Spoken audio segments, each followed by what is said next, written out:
سڵاوتان لێ بێ کاتتان باش خۆشحاڵم لە گەرماوگەرم لە خزمەتتان نابم هیوادارم کە تەندروستی هەموو باش بێ و کوردستانەکەمان پارێزراو بێ لە ڤایرەسی کۆرۆنا. بەڕێزانم شەو دوو تەوەر گفتوگۆی لەسەرەکەین. تەوەری یەکەممان تایبەتە بێ بە پرسی ناوچە جێناکۆکەکان و ئەم پرسە لە نێوان هەولێر و بەغدا و هەندێک بابەت و قسەی دیکە کە دەکرێت لەسەر ناوچە جێناکۆکەکان دیسانەوە تۆمەتبارکردنی یەکتر و قسەکردن لەسەر هەنگاوەکان و هەماهنگگیەکانی یەکتر. بەڕێزان لە ماوەی ڕابردوودا لە ناوچەی کفری ڕووداوێک هاتە پێشەوە و هێزە عێراقیەکان ئۆپراسیۆنێکی تایبەتیان لەو سنوورە ئەنجامدا بە هەماهەنگی و هاوکاری و ئاگداری هێزەکانی پێشمەرگە. ئەم ئۆپراسیۆنە لە دژی چەکدارانی داعش و تێرۆرستان و خەڵکانی خراپ و ڕێگر و چەتەکانی ئەو ناوچەیە بوو. ئەوەندەی کە قسە لەسەر هەندێک بابەتی لاوەچی ئەم ئۆپراسیۆنە کرا، هێندە قسە لەسەر گرنگی ئۆپراسیۆنەکە و هەماهەنگیەکەی نێوان هێزەکانی پێشمەرگە و هێزە عێراقیەکان نەکرا. ئەمە بابەتێکە کە جاروبار لێرە و لەوێ ڕۆژانە سەر هەڵدەدەن و دەبنە جێی مناقەشەی هەندێک میدیای سێبەر. قسە لەسەر ئەو بابەتە ناکەین بە تایبەتی، قسە لەسەر ناوچە جێناکۆکەکانەکەین بەگشتی و پرسی ناوچە جێناکۆکان لە نێوان هەولێر و بەغدا پرسێکە قابلی یەکلاکردنەوەی یان قابلی نییە. لەمە دووە کورد و هەرێمی کوردستان و خەڵکیە و ناوچانە یعنی خۆی ماندوو بکە و پرسیار و قسە و پرۆژە و گفتوگۆ ئاراستەی بەغدا بکە یان نەیکە.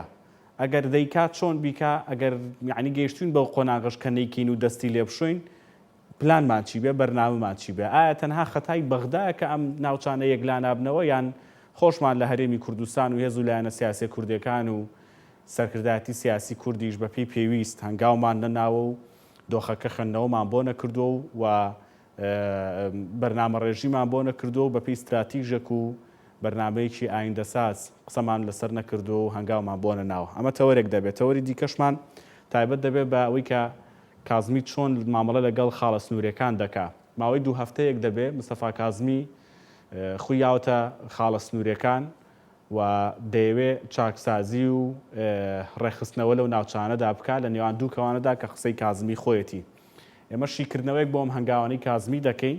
و قسەیەک لەسەر خاڵە سنوورەکانی هەرێمی کوردستانیش دەکەین. هەنگاوەکە بە ئاڕاستی هەرێمی کوردستان چی دەبێت و بە پێی پێشبینیەکان چۆن مامەڵە لەگەڵ خاڵە سنوورەکان لە هەرێمی کوردستان دەکرێت و ئایا هەرێمی کوردستان تێڕوانینی چێ بەرامبەر بە ئەو هەنگاوانەی مستەفا کازمی. بە تایبەتی ئەوەی کە لەلایەن هەرێمی کوردستان و هەمیشە گرنگی پێدەدرێ ئەوەیە کە کورد بە پێی مادە دەستوریەکان مامەڵە لەگەڵ بەغدا دەکات و بەپێی ئەو مادانە لە هەر شوێنێکدا پێویستی بە هەماهەنگی و کاری پێکەوەی هەبێ کورد ئامادەیە بیکە. تەوەری دووەمیشمان گفتوگۆ بێت لەسەر ئەو بابەتە. لە تەوەری یەکەمدا میوانداری بەڕێز هیدایەت تاهیر چاودێری سیاسیمان کردووە کە ڕاستەوخۆ لە کەرکووکە و بە سکایپ لەگەڵمانە بێ. کاک هیدایەت سوپاس بۆ بەشداریکردنت. دەمێ بپرسم ئەوەی کە ئێستا ناوچە جێناکۆکەکانی تێدایە چ دۆخێکە، بە تایبەتی کە دڵی ناوچە جێناکۆکەکان و ڕۆحی ناوچە جێناکۆکەکان و ناوەندی ناوچە جێناکۆکەکان ئەگەر بە کەرکووک هەژمار بکەین، کەرکووکیش لە چ دۆخێکدایە و ناوچە جێناکۆکان بە گشتی دۆخیان چۆنە؟ زۆر سپاس بۆ بەڕێزێک یارام تەوەری بەتی لەم کاتسا جێناکۆکەکان بەڕاستی بەر کۆمەڵ بڵاو کەوتونە یەک لەو شاڵاوانە کە کردەوەتی درستەکانی داعشە کە بە بەردەوامی بوونیان هەیە لە چواردەوری ئەو سنوورەی کە جێی ناکۆکن هەر لە مەخمورەوە تاکو و پانەقین و خوار پانەقین بە بەردەوامی ئەم جۆڵانیان هەیە کەەوە بۆتە یەکێک لە کێشەکان کە بەداخەوە زۆربەی ئەو گوندانایان زۆربەی ئەو هاوڵاتیانی کە دەبنە قوربانی هاوڵاتیانی کوردن و خەڵکی مەدەنی کوردن کە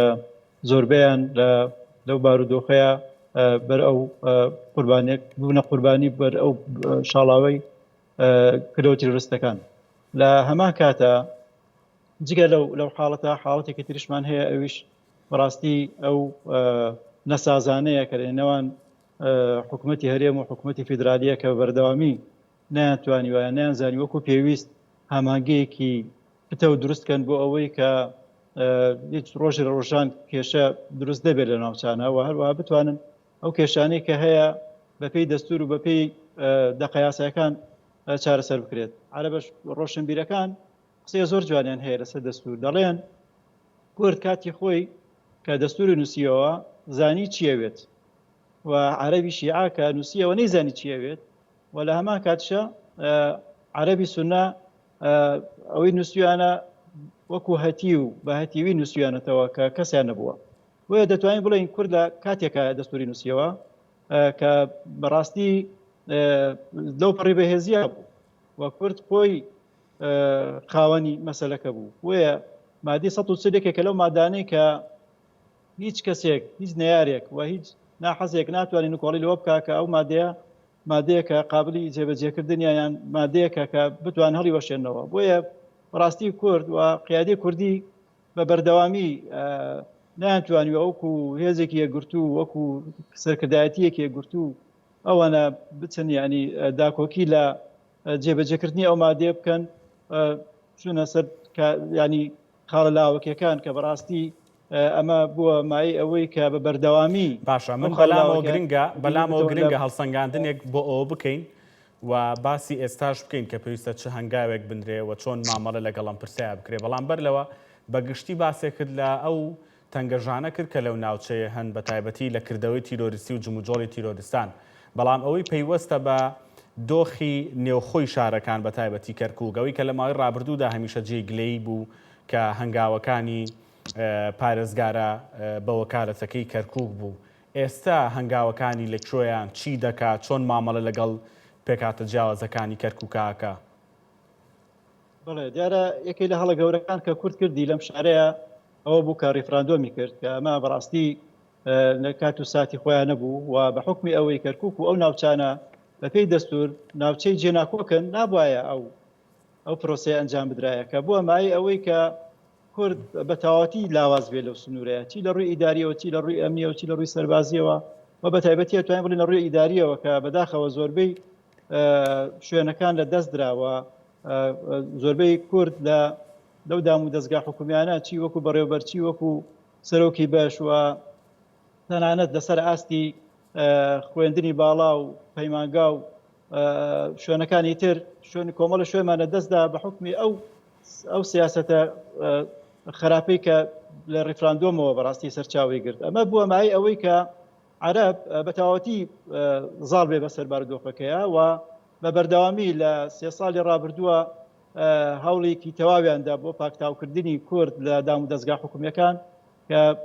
بووە مای ئەوەی کە سەرێشەیەکی زۆری دروست کرد بۆ خەڵکی ئەم شارە و شار و شارچووکەکانی تر لە کاتێکە کە ئەو بارودۆخەیەنە و بۆشاییە کە دروست بوو لە ئیداری کەرکووک بە تاکید دیارە ڕاکان بە حکمی ئەوەی جێگری پارێزگار بووە ئەو دانراوە وەکو پارێزگار بە وکالەت بەڵام ڕۆڵێکی زۆر خراپی بینی لە دروستکردنی کێشەری نێوان کورد و عەرەب و ڕێگە پێدان بە گەڕانەوەی عەرەبە هەوردەکان بۆ ئەو شوێنەی کە کاتی خۆی ڕژێمی سەدام ئەو خەڵکەی هێنا بووە سەر زەویزاری کورد کە بە تەواوەتی بەداخەوە ئەم کێشانە وای کردووە ڕۆژانە ئێمە بەرەوڕووی پرۆسەی تعریبە بینەوە و پارێزگار بە وکالەت ڕۆڵێکی سەرەکیی بینێ لە جێبەجێکردنی ئەو پرۆسەیە کە بەداخەوە بۆ تەمای سەرێشە بۆ خەڵکی ئەو شارەوە هەروەها پەرلەمانتارەکانشمان کە بەڕاستی ئەکتیڤانە کارەکەن یعنی بەڕاستی کاتی زۆر لێگرتوون یعنی کاتێک لە سەرگەڕان یان لە دووبس کێشێکی وا سەر هەڵەدا تاکو چارەسەرێکە نەجاچن لە داقوق و لە شوێنەکانی تر کێشەی واما بۆ دروست دەکەن کە بۆ بەڕاستی ئەوە بۆتە بابەتێک کە بەڕاستی زۆر جار ڕێگای لێگیراوە و زۆر جار ئەو برادرانی ئێمە نوێنەرانی پەرلەمان ینی ڕۆڵی باشیان جێڕاوە لە گرتنی ئەو ڕێوشێنە بەڵام بە بەردەوامی کێشە دروست دەکەن و ئەمەش بە پێی ئەجندایی کە وای لێکات کە پارێزگار بە وکالات و هەموو ئەوانەی کە هاوکارن لەگەڵانە چی لەسەر ئەوانەی کە لەسەر ئاستی سیاسی یان ئەمنی لەو شارەت باڵا دەستن کار لەسەر ئەواکەن کە کێشە بۆ کورد دروستکەن و بە تایبەتی لە ڕووی تعریبەوە و لە ڕووی سیاسی و ئابووریشەوە. کاگدایەتەوەی کە گرنگە هەتا ئەنجومەنی پارێزگای کەرکووک مابوو و کاروبارەکانی سڕ نەکرابوو و پەرلەمانتارەکان جێگرەوەیان نەبوون هەمیشە قسەکەەوە بوو کە ئەنجومەنی پارێزگای کەرکووک کۆ ببێتەوە و پارێزگارێکی نوێ بۆ کەرکووک دابنێ. ئێستا پرسی چارەسەری ئەو ناوچانە نەک تەنها لە دانانی پارێزگارێکدا بۆ هەموو ئەو پرسانی دیکە کە باست کرد لە دەستی کام لادایە، لە دەستی بەغایە یان لە دەستی هەولێردایە؟ ئەگەر لە دەستی بەغدادایە بۆ چارەسەر نابێ واگەر لە دەستی هەولێرایە گرفتەکە لەکوێیە؟ دیارە وەکو کێشەی سەرەکی بەڕاستی کورد خۆی کێشەی بۆ خۆی دروست کردووە کە لە دوای ئەو ڕووداوانەی ڕیفراندۆم ینی لایەنێک ئەم شاری بەجێهێشتووە و لە هەمان کاتیشە وای کرد کە بەڕاستی پاسەنگی دیدارە لە شاری کەرکووک زۆر بەرەو لاوازی بۆ کورد بشکێتەوە. بۆیە ینی دەتواندرا بە حکمی ئەوەی کە وەک جەنابەت باس کرد کە ئەنجومەنی پارێزگا هەبوو کە ئێمە زۆرینەین، یعنی وەکو کورد زۆرینە بوو لەناو ئەنجومەنی پارێزگا دەیتوانی بە حکمی ئەو زۆرینەیە و بە حکمی ئەو ئستحقاق انتخابی کە بۆ ئەو لیستی برایەتیە دەیتوانی بە ئاسانی جاریکە پارێزگارێکی نوێ دابنێت و بتوانێت ئیدارە سەر لە نوێ دەیتوانی دابەشی کاتەوە بە سەرنەتەوەکانەوە بە ڕێژەیەک کە بەپێی ئستحقاقی انتخابی دەتوانرا ئەو کێشە چارەسەر بکرێت کە بەداخەوە ئەمە ڕۆڵی کورد لاواز بوو و نەیانتوانی بە شێوەیەکی یەکگرتووە و توانم بڵێم ئەو لایەنە سیاسی کە شارەکەی بەجێهێشتووە ڕۆڵی سەرەکی بینی لە دواخستنی ئەو پرۆسەیە کە ڕۆژ بە ڕۆژ وای کرد کە ئیدارەدانی کورد لە شاری کەرکووک زۆر بەرەو لاواز بڕوە. بۆیە دەبینین کە لە هەموو گفتوگۆکانە چی وەکو حکوومەتی هەرێم چی وەکو ئەو لایەنانە یعنی هەنگاوی وایان نەناوە بەڕاستی بۆ ئەوەی کە ئەو کێشانە چارەسەر بکەن. بەڕاستی ینی کەرکووک پێویستی بە پرۆسەیەکی تەطبیعە، ینی پێویستی بە هەنگاوێکە کە جاریکە پرۆسەی تەطبیع لە کەرکووک دووبارە بێتەوە و بتوانرێت ئاسایی بێت لە ڕووی ئیدار و لە ڕووی سیاسیەوە. بۆیە دەبینین بە تاکید کورد ڕۆڵێکی نەگەتیڤی بینوە ئەوانەی خەتای لایەنە کوردیەکانە کەمتر خەتای بەغایە لەبەرەوەی تۆ کە هەوڵ نەدەی و تۆ لە کاتێکا کە تو دەسەڵاتت هەبوو لە کاتێککەواتە ئێوە ئاسوویەک دەبینن کە یعنی ئەم گرفتانە چارەسەر بکە بە تایبەتی کە یعنی ئێستا گفتوگۆ هەیە لە نێوان هەولێر و بەغدا زوو وەفدی هەرێمی کوردستانە چێتە بەغدا، یعنی دەتانەوێت پرسی و ناوچە جێناکۆکە پێتان وایە پرسی ناوچە جێناکۆکەکان دەکرێت تێکەڵی ئەجەندای ئەم گفتوگۆیانە بکرێ و چارەسەر بکرێ یان بەجیا گفتوگۆی نێوان هەولێر و بەغدا هەبێت لەسەر پرسی ئەم ناوچانە و چارەسەرکردنیە و گرفتانی کە ئێستا هەن ئەوەی کە لە ڕابردوودا ڕوویدا هێزە سیاسی کوردەکان هەڵەیان کردبێ باشیان هێنابێ خراپیان کردوێ ئێستا دۆخەکە ئاوایە کە دەیبینین دەرچەیەک هەیە بۆ چارەسەر؟ بەتاکید هەموو شتەکان بە گفتوگۆ قابلی چارەسەرکردن هەیە، بەڵام مشکلی حکوومەتی هەرێم مشکلی قیادی کوردی بەڕاستی ئێستا ئەوەنە خۆی بینیوێتەوە لەو بارودۆخە خراپی کە تایەتی لە ڕووی ئابووریەوە زیاتر ئەوەنە گرنگی بەلایانی ئابووری و کەوەش پێویستە بەڵام ناڵم پێویستیە، بەڵام ینی لە چەند ساڵی ڕابردووە ئەو کێشەیە نەبوو. یعنی دەتوانرا پاروپێرار کورد کە لە گفتوگۆیە بوو لەگەڵ حکوومەتی اتحادیە دەیتوانی خاڵی سەرەکی ئەوە بێت کە کەرکووک ئاسایی بکرێتەوە، ینی بۆ ئەوەی ئەو خەڵکانی کە ڕۆیشتونیش بگەڕێنەوە و جاریکە ئەو بارودۆخە بەڕاستەیەکی تر ڕەشاتەڕێەوە نەک بۆ شێوەیە کە ئێستا بەڕاستی نظامێکی عسکەرتاری لە شاری کەرکووکەیە. ئەو نظام عسکەرتاریە بەڕاستی خەڵک لێی بێزارە و ئەمە کاتێک چارەسەر بێت کە گفتوگۆکان زۆر جدی بن لەگەڵ بەغایە لەسەر مەسەلەی کەرکووک و ئەو ناوچانەکە بە تەواوەتی پێویستی بە ڕێکەوتنیەکی هەمەلایەنە و سیاسی بتەوی هەیە کە جاریکە ئەو کێشانە ڕوونەداتەوە. لەبەرەوەی ئێمە لە کەرکووک بەپێی هەموو ئەحسایەکان بەپێی هەموو سەرژمێریەکان کورد زۆرینەی لەم شارەوە پێی هەموو ئستحقاق انتخابیەکان کورد ئەم شارەیە هەر زۆرینە بووە لە سەروی نیوەی کورسیەکانی ئەم شاری هێناوەتەوە. بۆیە ناکرێت مەسەلە فرامۆش بکرێت، بەڵام وەک گوتم ینی کێشەکە لەوەیە کە کورد خۆی بەداخەوە ینی هەندێک لایەن هەیە گرنگی نادەن بە مەسەلەی کەرکووک و لە دروشمەکانیان و لە هەموو لە ڕووی ئەعلامیەوە ئەوەی کە باسیەکەن بەڕاستی ئەوە نییە، ینی ئەو گرنگیدانە نییە بە بارودۆخی کەرکووک بە بارودۆخی ئەو خەڵکەی کە مەسەلە لە شاری کەرکووک چاوێن لە دەست هێزە کوردەکانە. بەڵام ئەو هێزانی کە ئێستا لە کەرکووک ماونەتەوە دەتوانم بڵێم ڕۆڵێکی زۆر باشە جێڕن و داکوکارێکی سەرەکی لە خەڵکەکەن بۆ هەر کێشەیەک بێ بە تایبەتی یەکێتی نیشتمانی کوردستان کە لە کەرکووک ستا بە حکمی ئەو پەرلەمانتارانی کە نوێنەرانی هەیە لە بەغا و بە حکمی ئەو دەسەڵات و حکمی گەورەی ئەو حزبە توانوێتی هەندێک کێشە لەم شارە چارەسەر بکات بەڵام وەگوتم ینی کورد ئەگەر یەکگرتوو نەبێت بە تاکید ئەم هێزانی تریش لێرای مادووە بن و کێشەکان زیاترە بن. کاگیدایەت چۆن لەو بابەتە ئەڕوانن کە لە کفری یعنی وان لێ کرد کە جۆرێک لە چاواشەکاریان بڵاو کردەوە لەسەر ئەو ناوچە ئەوەی کە لە کفری ڕوویدا چۆن لەوە ئەڕوانن پێتان وایە خراپ ڕوویداوە لە کفری و ئەوەی کە دەگوترێ ڕاستە یان پێچەوانەکەی؟ بەپێی ئەو زانیارانی من کاکەجان ئەنی بەڕاستی سنوورێکەیە چەند کیلۆمەترێکە لە نێوان هێزە عێراقیەکان و هێزی پێشمەرگی کوردستان دیارە ئەو سنوورە بە حکمی ئەوەی کە لە هیچ لایەنەکان پڕ نەکراوەتەوە و تۆریستەکان دیارە زۆر جار لەوێ سەری هەڵەدا زۆر جاریش ئۆپراسیۆنێکی هاوبەشە بووە لە نێوان هێزی پێشمەرگەوە و هێزە عێراقیەکان لەو سنوورانە دیارە ئەو هێزەی کە هاتووەتە ئەوێ هاتووە سربەخۆیانە هاتوونەتە پێشەوە و ویستویانە لەوێ ڕەبیە و شت دابنێن بەڵام دوایەوە کە دزانویانە ینی ئەمە خۆی هەڵەیەکە کە لەوانەیە کەسێک کردبێتی زابطێک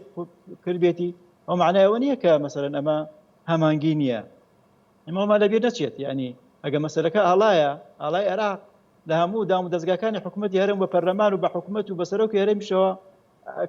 ئەشەکێتەوە بزانم ینی ئەگە مەسەلەکە ئاڵایەوە ینی بەڕاستی ئەو مجادلە و ئەو سەر شێوان بۆ خەڵک دروستەکەن لە ڕووی علامیەوە بەڵام کێشەکە لەوەیە سوء تەفاهومێکە بووە و ئێستا بەپێی ئەوەی کە ئیمڕۆژ بەڕێز کازمی باسیەکە کە هەمانگەیەکی باش لە نێوان هێزی پێشمەرگە و هێزی عێراقیەکان بوونی هەیە لە هەموو سنوورەکان بە تایبەتیش لەو سنوورێک ئەو کێشە بچووکە دروست بوو و بۆ ماوەیەکی کورت ئەو هێزە پاشەکشیان کردووە ئەوەی پێشمەرگە وانزانی و ئەمە ئۆپراسیۆنێکی مشتەرەکە کە ڕوەدات کە لەو سنوورەیە کە باسم کرد بۆشاییەکەیە و بۆشاییە ڕاستی کێشە بووە ینی بۆ ئەو سنوورە کە بەڕانی دەبووە پڕکرایەتەوە بەڵام من هەستەکەم ئەمە چاواشەکاریە و نابێ خەڵک بۆ مەشغوڵکەن و کێشەکە لەوەیە کە ئەمە زیاتر واکات کە کورد ینی هەڵوەشێنێتەوە و ئەو یەکگرتووی و ئەو خیتابیە و ئەو یەک بەرنامەی نەمێنێ ئەمە لە خزمەتی نەملەتی کوردە لە قیادی کوردە و وەگوتم ئەگە باس مەسەلەکەی ئاڵا لە هەموو شوێنەکانی کوردستان بەدام و دەستگاکانەوە ئاڵای وڵاتانی تر لە سنوورەکانی عێراق هەڵدەکرێ ئاڵای وڵاتانی تر لە 31 ناوچە لە باکووری عێراق دەوترێ هەیە لە عێراق بەپێی دەستوری هەموو ئەوەی کە هەیە بەڵام ئەوەی کە بینین ئەو چاوەشەکاریە لە ڕووی هەندێک پەیجەکان کە ئەکرێت بەڕاستی ئەمە خەڵک نیگەرانە بێ و خەڵک زیاتر هەست بە قەلەقەکە و ئەمە لە خزمەتی خەڵک نییە بەڕاستی باسی ئاڵایەکەکەی کە تو خۆت نوێنەرت هەیە لە بەغا ئاڵاکەی لە پشتەوە هەروەها وەگوتم دام و دەستگاکانی حکوومەتی هەرێم بەگشتی و بە تایبەتی هەر سێ سەرۆکاتیەکە بەبێ ئاڵاکەی عێراق ئاڵای کوردستاندا نەدراوە و ئەمە نابێ بابەتەکە هەرچیە بێ گرنگجەکە لەوەدا نییە ئاڵای چیە لە کشۆدایە بابەتەکە ئەوەیە گرنگجەکە ئەوەیە هیچ سنوورێک و هیچ ناوچەیەک پێشڕەوی تێتان نەکراوە هاتوچۆ و جوموجۆڵی تێدانە بە هەماهەنگی و تێگەیشتن لە نێوان هێزەکانی پێشمەرگە و هێزە ئەمنی عێراقیەکان نەبێ وانە؟ بە دڵنیاییەوە دیارە مۆشمان لەبیر نەچێت کە لە ماوەی ڕابردووە چەند کۆبنەوە کراوە لە نێوان وزارەتی پێشمەرگە و وزارەتی بەرگری عێراق کە زیاتر خۆی لە هەمانگیە بینیوە و چوار ناوە دروست کراوە بۆ مەسەلەیەکە ئەمە بەڕاستی خاڵێکی زۆر گرنگەوە خاڵێکی ئیجابیە کە کوردستانی سوودی لێوەرگێت لەبەر چوارناوەدا ڕاستە چوارناوەندێکی هەواڵگریە بەڵام دەکرێت ئەو هەمانگیە زیاتر گرنگی پێ بدرێت و بێتەمایی ئەوەی کە هەرچەندە لە ڕێکەوتنەکەشەوە هاتووە کە ئۆپراسیۆنی هاوبەش دروست بکرێت لە سەرجەم ئەو چوار شوێنە کە خۆی لە مووسڵ و کەرکووک و مەخمور و خانەقین و ئەو شوێنە نابینێتەوە بۆیە دەبینین ئێمە نابێت کێشە دروستکەین ئێمە دەبێت تەرەفێ بین لە چارەسەر لەبەرەوەی ئێمە خۆمان پێویستمان بەو هەمانگی هەیە لەبەرەوەی تا ئێستا داعش مەترسیە بۆ سەر کوردستان بۆ سەر گوندە کوردنشینەکان کە لە دەرەوەی ناوچەی کوردستانە دەبێت بە هەمانگی لە نێوان هێزی پێشمەرگە و هێز عراقیەکان زاڵبن بەسەر ئەو پیلانان. زۆر باشە بەڕێز هیدایەت تایر بە سکایپ و لە کەرکووک و ڕاستەوخۆ لەگەڵمان بووە کوچ چاودێری سیاسی سوپاس لە تەوەری یەکەمدا بەشدار بووی لەگەڵمانە.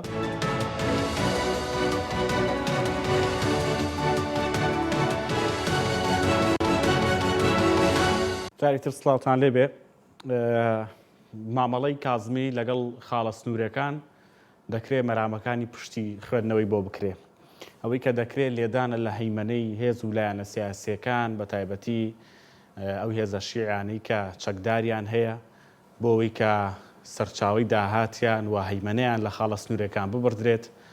یان بە فعلی ئەمە چاکسازیە و کازمی دەیەوێت لە عێراقدا چاکسازی بکات. ئەمە کارنامە و بەرنامەی ئەمریکیەکانە لە عێراقدا جێبەجێ دەکرێت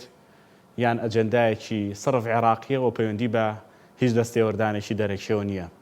ئەمە سەرەتایە بۆ ئەوەی کە کازمی هەیمەنە و دەسەڵاتی خۆی بەسەر جونگەکانی عێراقدا بە تایبەتی جونگە دارایەکاندا بسەپێنێت یان چۆن دەوترێ جێبەجێکردنی هەندێک لەو قسانەیە کە کازمی لە تۆڕە کۆمەڵایەتیەکان دەیوت کازمی لە بەرنامە و کارنامە حکوومەتەکەیدا ئاشکرای دەکرد بۆی بە خەڵک بڵێ هەنگاوی لەو جۆرەش دەنێم و لە پەناشەوە کاری دیکەی ڕازیکردنی دڵی حیزبەکان بێ. ئەمە تەوری گفتوگۆکەمانە بێ لەگەڵ بەڕێز ئەحمەد سەید عومەر کە بە سکایپ و ڕاستەوخۆ لە مەخمورەوە لەگەڵمانە بێ. کاک ئەحمەد سڵاوت لێبێ وەکو چاودێر و یاساناس سوپاس کە بەشداری گەرما و گەرمەکەی. دەمەوێت بپرسم چی خوێندنەوەیەک دەکەی بۆ هەنگاوەکانی کازمی با ڕاستی خاڵە سنوورەکان چی لێ دەخوێنیتەوە کام مەرامەیان نزیکتر و دروسترە بۆ ئەدای کازمی؟ بەڵێ سەرتا بەناوی خوای گەورە و میرەبان سڵاو لە ئێوە و لە بینەرانی گەلی کوردستان. هەڵبەتە ئەم چاکسازیانە ئەگەر چی هێشتان زووە بۆ بڕیاردان بەڵام لە ئاستی شەقام لە ئاستی سۆسیال میدیا کاردانەوەی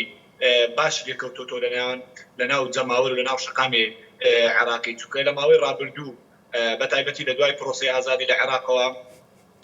دەروازە سنووریەکان یا خاڵە سنووریەکان بۆ هەمیشە گەندەڵێکی ئێزگار زۆری تێدا کراوە دواتریش کە هێزە میلیشیاکان دەستیان داگرتووە. ئێمە نازانین جارێ ڕوونیە بڵێن ئەوە استراتیژی کازمی پاڵپشتی هێزەکانی ئەمریکا یاخونا بەڵام لێدان لە هێزە شیعیەکان و کەمکردنەوەی داهات و سەرچاوەکانی داهات یەکە لە بەرنامە استراتیژیەکانی ئەمریکایە بەڵام تاکو ئێستاکە کازمی ئەم پرۆسەیە بۆ کۆنتڕۆلکردنەوەی دەروازە سنووریەکان و کەوتنەژێر دەسەڵات و هەژمونی حکومەت لە چوارچێوەی چاکسازی و گەڕانەوەی داهات بۆ خەزێنەی دەوڵەت دەبینێتەوە. لەگەڵ ئەمەشدا لە دوای دابەزینی نرخی نەوت و ڤایرۆسی کۆرۆنا عێراق تووشی قەیرانێکی قوڵات. لەگەڵ ئەمەدا کازمی لە سەروبەندی دەست بەکاربوونی بەڵێنی چاکسازی بە شەقامدا ئەمە باش زانین دەرەنجامی گۆڕینی ئەو هەموو سەرۆگۆزیرانە لە ماوەی ڕابردوودا دەرەنجامی ئەو بوو خەڵک ناڕازی بوو عێراق تووشی قەیرانێکی قوڵ هات بۆ یەکە هیچ ڕێگایەک لە بەردەم کازمی نمابەوە تەنها ئەو نەبێتن کە چاکسازی فعلی لە سەرجەم سێکتەرەکان بکاتن و ئەو سێکتەرشکەوە دەروازە سنووریەکان و یەکەم سێکتەرەکەەوە کاری لەسەر دەکاتن. جا ئەم هەنگاوە دروستە یعنی گەورەترین گرفتی عێراق کە بوونی هەبێ خاڵە سنوورەکانە؟ نەخێر عێراق بەس لەم جونگە گەندەڵی تێدا نەکراوە بەڵام ئەمە وەکو ئاماژەم پێدا وەکو ئاماژەم بۆدا باسمەوە کرد کە بەرنامەکەی کاری کازمی کۆمەڵێک جونگەی ڕێیسی دەگرێتەوە بەڵام یەکەم هەنگاوکەوا دەستی پێوە کردووە بازەوە دەکاتن کەوا خاڵە سنووریەکان داهاتیش زۆریان هەیە. ئێستا ئەمە باس ئەو ڕاستێمان لاگەڵاڵە بووە نرخی نەوت دابەزیوە بۆ یەکە خاڵە سنووریەکان وەکو ئەلتەرناتیڤێک سەیری دەکرێت چونکە مانگانە و ساڵانە بە ملیۆن دۆلار داهاتیان هەیە بۆ یەکە بۆ پڕکردنەوەی ئەو بۆشایە گەورەی کە ئەو قەیراندارایی کەوا دروست بووە دانێتن لە ڕێگای شەفاتی لە دەروازە سنووریەکان بتوانن ئەو کورتێنانە پڕ بکەنەوە. باشە کازمی پێ دوای دەتوانێت دەست بۆ بەرژەوەندی حزبە سیاسی عێراقیەکان باڵا دەستەکان شیعە بەهێزەکان ببە هێزە چەکدارەکان پێ دوایە دەتوانێت و هەنگاوە بنێ ئەمریکا گڵۆپی سەوزی دەداتێ دەتوانێت دژی بەرژەوەندی ئێرانی بۆستێتەوە؟ بەڵێ یەکێک لەو خاڵە لاوازانەی کەوا لە مستەفا کازمیدا هەیەەوە هەروەک چۆن لە عادل عەبدولمالیشدا هەبوو ئەوەیە مستەفا کازمی هیچ پێگەیەکی حزبی نییە و لە نێو پەرلەمانی عێراقیشدا هیچ کورسێکی کازمیش باز درچی بەو ڕاستی کردووە دەزانێتن بربەستی زۆر لە بەردەمیدا هەیە بۆیە کە بە سیاسەتی نەرم و بوونکۆڵکردنی ئەم بابەتانە هەنگاو دێنێتن بەڵام لەگەڵ ئەمەدا کازمی پێدەچێتن پاڵپشتی تەواوی هێزەکانی ئەمریکا هەبێتن و لە ماوەی ڕابردوو لە سەربەنی دەست بەکاربوونی هەرچەندە کازمی لە سێمانجی ڕابردووە دەست بەکار بوو بەڵام لە مانگ و کونی و دەبێتن بە فعلی کابینە وەزارەکەی دەست بەکار بووە لەو ماوە فترە زەمەنیەدا کۆمەڵێک هەنگاوی باشی ناوە و لەگەڵ ئەمەدا لە کۆی 21 دەروازەی سنووری تاکو ئێستاکە 8 دەروازەی سنووری کۆنتڕۆل کردووە هێزەکانی دژە تیرۆری عێراقی لێ جێگیر کردووە کە دیارترینیان ئەوەی لە دوو ڕۆژ ڕابردوو و قەسر بوو کە ساڵانە 300 میلیارد داهاتی هەبوو کە ئەم داهاتە بۆ خەزێنە دەگەڕێتەوە. باشە ئەمریکا تا چ سنوورێک پشتیوانی لە کازمی دەکا دەتوانێت ینی هەندێک قسە دەکرێت لە میدیاکانی عێراقەوە جا ئەمانە نەیار بن بە مستەفا کازمی یان نەیار نەبن ئەمە بە وەسف لێک بدرێتەوە بۆ مستەفا کازمی یان بە شتێکی دیکە یعنی دەڵێن دیکتاتۆرێکی نوێ بۆ عێراق کە دەتوانێت عێراق بەهێز بکاتەوە دەتوانێت نێوخۆی عێراق هێمن بکاتەوە دەتوانێت گرفتەکان و لەمپەرەکان لا ببە دەتوانێت ئەو هەموو مەسئول و ئەو هەموو هێز و لایەنە سیاسیانەی کە هەن و هەریەکەیان یعنی دەستیان بردووە بۆ چمکێکی ئەو عەبا ئابووری کە عێراق هەیەی و لی دەخۆن دەتوانێت ئەم دەستانە ببڕێ عەباکە بداتەوە بەسەر هەموو عێراقیەکاندا یعنی ئەمریکا پشتیوانی کازمی دەکات بۆ ئەمانە ئەو ساڵی کە بۆ مستەفا کازمی دانراوە درێژەی دەبێ ئەگەر لە قۆناغێکدا هێز و لایەنە سیاسە شیعەکان لی ڕابپەڕن و بیانەوە دەری بنێن ئاسان دەبێ؟ بەڵێ کازمی باش ئەو ڕاستی دەزانیت وەلا ئێمەش ئەو بابەتە تەواو ڕوونا کەوا دۆخی عێراق لە دوای پرۆسەی ئازادی نزیک دەبتۆ لە 18 ساڵ یعنی لە ماوەی 18 ساڵی ڕابردوو گەندەڵی زۆری تێدا کراوە و کازمیش دەوێتن پێ بە پێ ئەم نادادیە و ئەو هەموو گەندەڵیە هەیە لە عێراقدا ئەویش باش ئەو ڕاستی لاگەڵاڵە بۆ بە ڕۆژێک و دوان و سیان و چار چا ناکرێتن و ئەو فترە زەمەنی لە بەردەستی کازمیدا هەیە پێم وانییە کازمی بتوانیتن عێراق بگەڕێنێتەوە دۆخێکی ئارامەوە یاسا تێدا سەروەری عەدالەتی کۆمەڵایەتی بوونی هەبێتن بەڵام بە پێی ئەو راپۆرتانەی کەوا باس لێورەکرێتن ئەمریکا تەواو پاڵپشتی کازمیە تەنانەت لە ترسی تیرۆرکردنی مستەفا کازمی بە تایبەتی لە دوای ئەو سەردانەی کەوا مستەفا کازمی بۆ پارێزگای مووسڵی کرد وەزارەتی دەرەوەی ئەمریکا بۆ مستەفا کازمی لێ ئاگادار کردەوە کەوا پلان هەیە بۆ تیرۆرکردنی بۆیەکە لە دوای ئەوە دەستبەجێ ئەمریکا پاسەوانی مارێنزی بۆ مستەفا کازمی داناوە لەگەڵ ئەمە لە ئەو پلانە استراتیژیکەوە ئەمریکا هەیەی دەوێتن عێراقێکی ناوەندێکی بەهێز بێتن بۆیەکە ئەگەر بیوێتن ئەم پلانە استراتیژی خۆی لە عێراقدا جێ بکاتەوە بە دڵنیاییەوە پێویستە پاڵپشتی تەواوی کازمی بکاتن و دڵنیاشم پاڵپشتی کازمی دەکاتن بۆ سەرکەوتن لەو پرۆسەیە چکە یەکەم هەنگاوی کازمی بڕینی سەرچاوەی داهاتی هێزە میلیشیاکان بووە لەگەڵ ئەمەدا ئێمە باش دەزانین سەرچاوەی داهاتی هێزە میلیشیاکان بوون بە مەترسیەکی گەورە بەسەر هێزەکان بوون کە سەربازەکانی ئەمریکا لە عێراقدا بۆیەکە ئەمریکا لە یەکەم قۆناغ دەوێتن سەرچاوەی داهاتی هێزە میلیشیاکاندا وشک بکاتن ئەم پرۆسەیە زۆر ڕێگای مستەفا کازمیەوە دەکرێت. ئەگەر مستەفا کازمی بە ترافیکی ئەمریکی کار بکە تووشی چییە بێ لە عێراق؟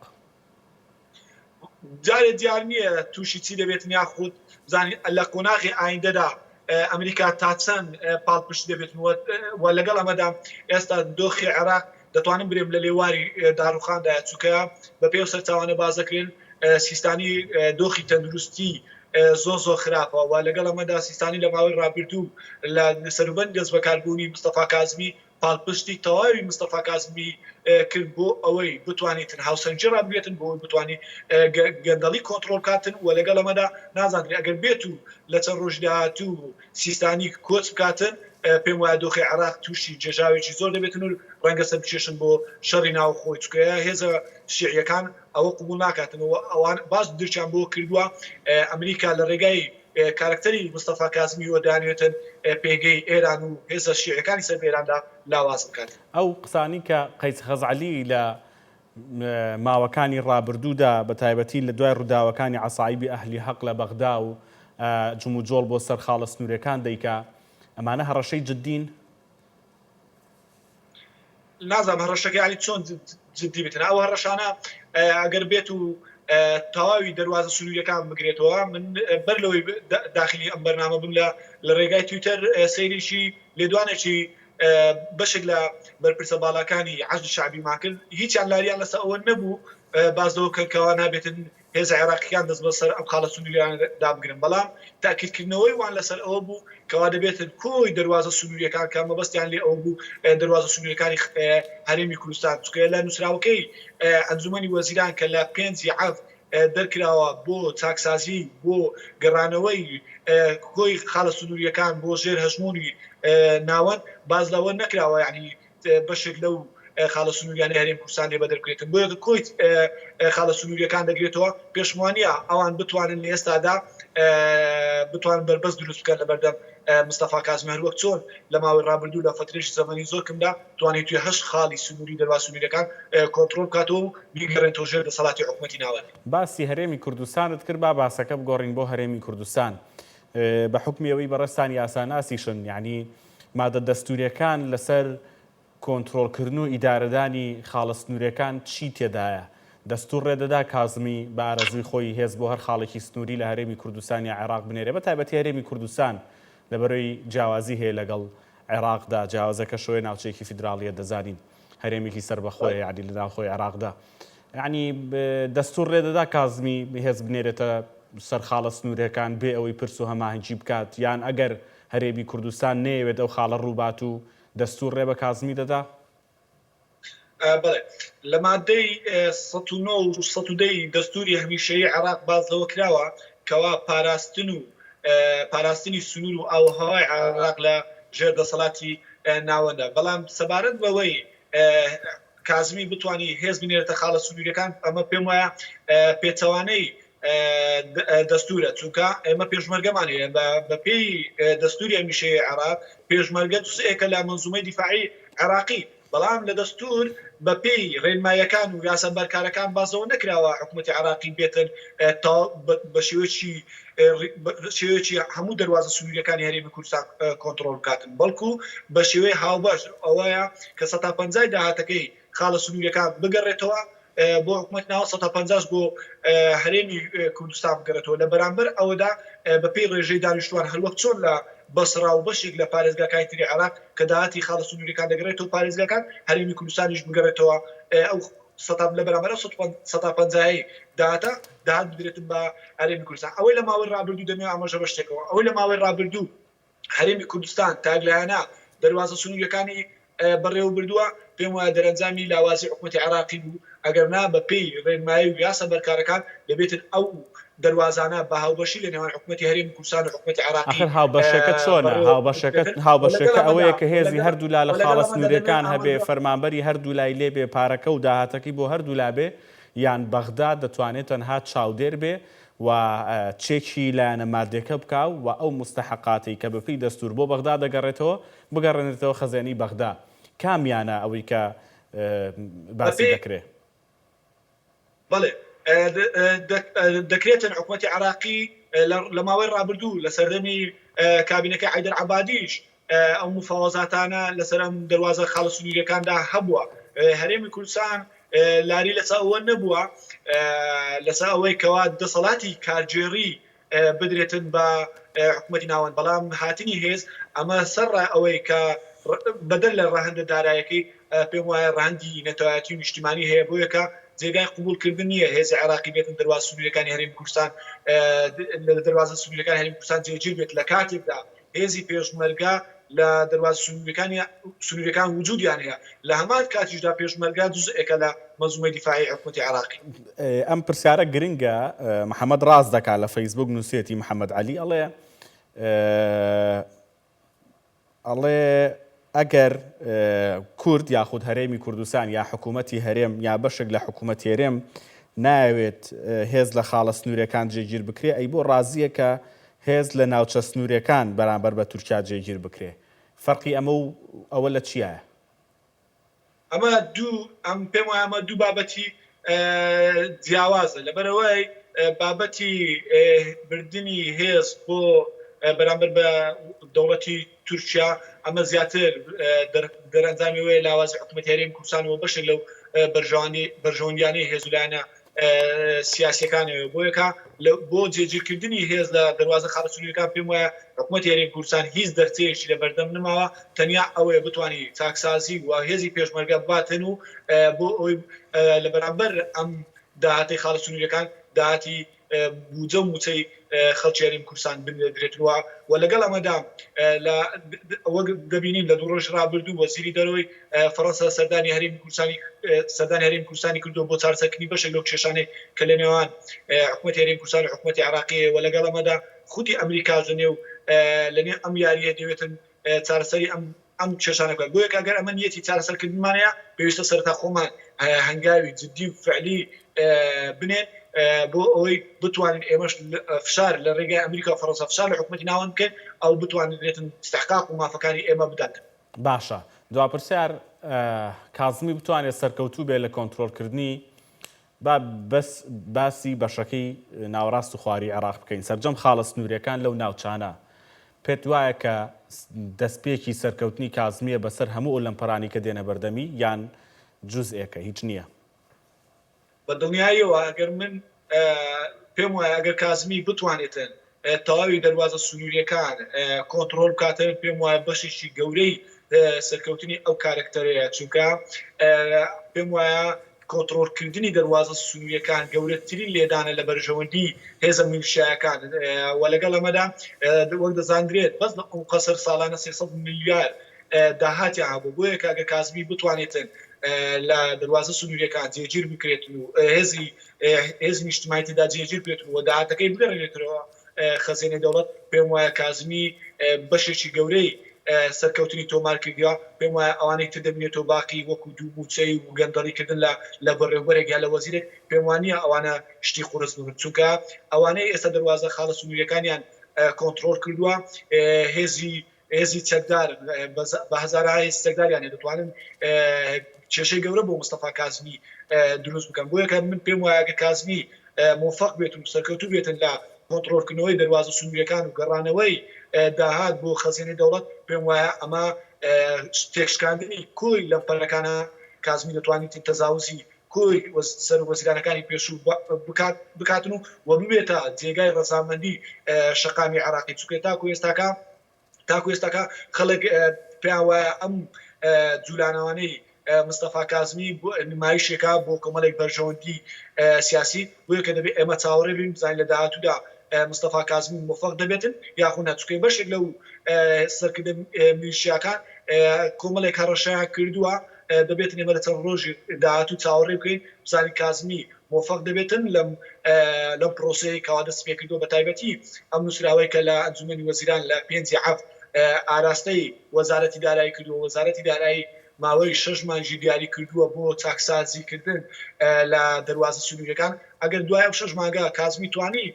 موفق بێتن ئەو پێم وایە کازمی بەشێکی گەورەی ئەو پرۆسەیە کەوا بەڵێنیدا لە سەربەری دەست بەکاربوونیدا پێم وایە سەرکەوتوو دەبێتن لە بەرامبەر ئەمەشدا دەمەوێت ئاماژە بە شتێک بدەم ئێمە لە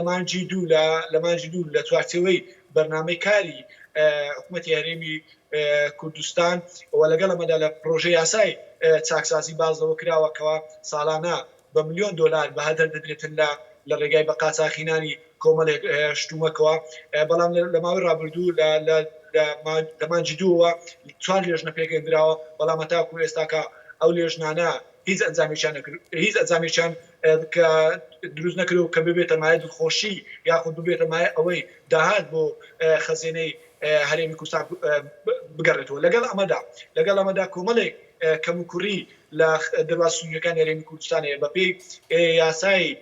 ساڵی 2006 دەستەی وەبەرهێنان بازەوە دەکاتن کەوا لێخۆشبوون بۆ وەبەرهێنان بەڵێ بەداخەوە گرفتێکی تەکنیکی دروست بوو کاتی شەرەوەندە سپاس دەکەم بەڕێز ئەحمەد سەید عومەر کە لە مەخمورەوە بە سکایپ و ڕاستەوخۆ لەگەڵمان بوو وەکو چاودێر و یاسان سوپاس بێ وەش سپاس بۆ کۆمنتەکانتان خواتان لەگەڵ.